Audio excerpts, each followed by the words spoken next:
بسم اللہ الرحمن الرحیم۔ طائف کے سفر کا قصہ۔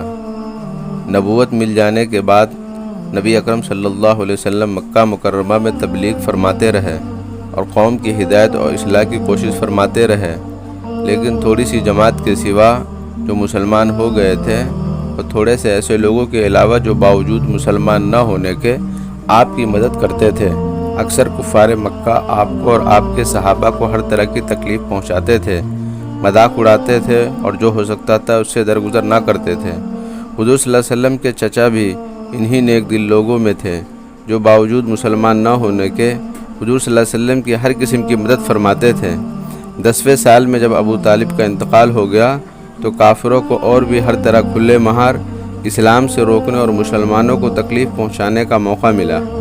حضور صلی اللہ علیہ وسلم اس خیال سے طائف تشریف لے گئے، وہاں قبیلہ ثقیف کی بڑی جماعت ہے، اگر وہ قبیلہ مسلمان ہو جائے تو مسلمانوں کو ان تکلیفوں سے نجات ملے اور دین کے پھیلنے کی بنیاد پڑ جاوے۔ وہاں پہنچ کر قبیلہ کے 3 سرداروں سے جو بڑے درجے کے سمجھے جاتے تھے گفتگو فرمائی اور اللہ کے دین کی طرف بلایا اور اللہ کے رسول یعنی اپنی مدد کی طرف متوجہ کیا، مگر ان لوگوں نے بجائے اس کے کہ دین کی بات کو قبول کرتے یا کم سے کم عرب کے مشہور مہمان نوازی کے لحاظ سے ایک نوارد مہمان کی خاطر مدارت کرتے، صاف جواب دے دیا اور نہایت بے رخی اور بد اخلاقی سے پیش آئے۔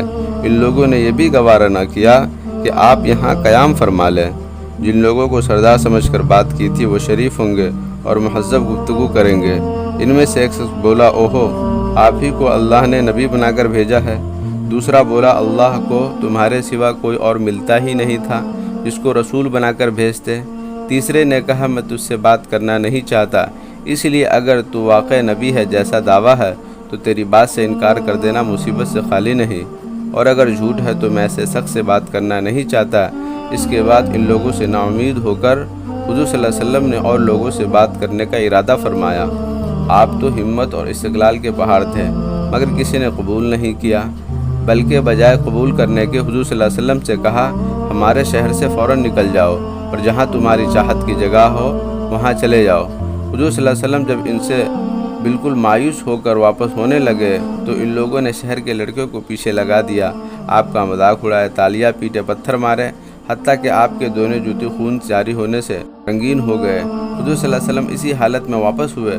جب راستے میں ایک جگہ ان شریروں سے اطمینان ہوا تو حضور صلی اللہ علیہ وسلم نے دعا مانگی، اے اللہ، تجھ سے شکایت کرتا ہوں میں اپنی کمزوری اور بے کسی کی اور لوگوں میں ذلت اور رسوائی کی۔ اے ارحم الراحمین، تو ہی ذوفا کا رب ہے، تو ہی میرا پروردگار ہے۔ تو مجھے کس کے حوالے کرتا ہے؟ کسی اجنبی بیگانے کے جو مجھے دیکھ کر ترسرو ہوتا ہے، منہ چڑھاتا ہے، یا کسی دشمن کے جس کو تو نے مجھ پر قابو دے دیا؟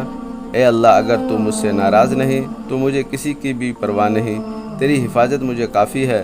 میں تیرے چہرے کے اس نور کے طفیل جس سے تمام اندھیریاں روشن ہو گئی اور جس سے دنیا اور آخرت کے سارے کام درست ہو جاتے ہیں، اس بات سے پناہ مانگتا ہوں کہ مجھ پر تیرا غصہ ہو یا تو مجھ سے ناراض ہو۔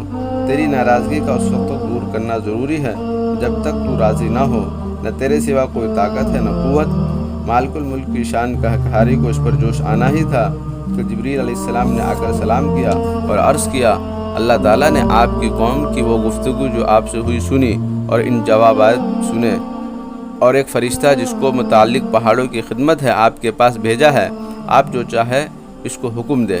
اس کے بعد اس فرشتے نے سلام کیا اور عرض کیا، جو ارشاد ہو میں اس کی تعمیل کروں، اگر ارشاد ہو تو دونوں جانب کے پہاڑوں کو ملا دوں جس سے یہ سب درمیان میں کچل جاوے، یا اور جو سزا آپ تجویز فرمائے۔ حضور صلی اللہ علیہ وسلم کی رحیم اور کریم ذات نے جواب دیا، میں اللہ سے اس سے امید رکھتا ہوں اگر یہ مسلمان نہیں ہوئے تو ان کی اولاد میں ایسے لوگ پیدا ہوں گے جو اللہ کی پرستش کریں گے اور اس کی عبادت کریں گے۔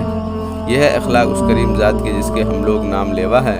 معمولی سی گالی دے دینے سے ایسے بھڑک جاتے ہیں، پھر عمر بھر اس کا بدلہ نہیں اترتا، ظلم پہ ظلم اس پہ کرتے ہیں اور دعویٰ کرتے ہیں اپنے محمدی ہونے کا، نبی کی پیروی بننے کا۔